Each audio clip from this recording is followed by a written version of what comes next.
Hey, welcome to Shamantic. Today's video I will show you how you can remove your cookies from your default browser like Chrome or Firefox. So let's start. You must have go to your default browser like Chrome browser or Firefox.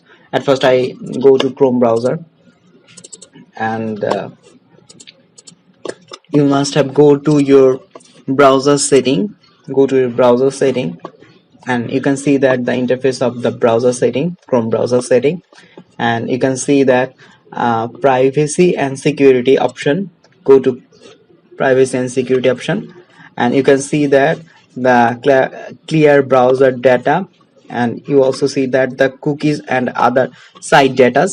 Click here, you can see that the cookies interfaces, and scroll down and see all cookies and site data.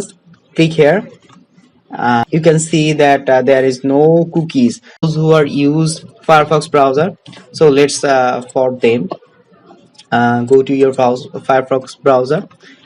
You can see that my Firefox browser, and go to your Firefox browser setting and see that the privacy and security, and scroll down. You can see that the cookies and site data, and you can see there is the option of clean data.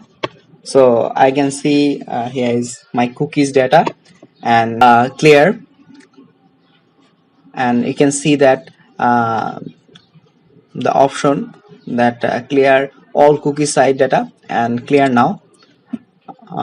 Then you can see that there is no cookies in your default browser. So thank you, and please do subscribe and press the bell icon.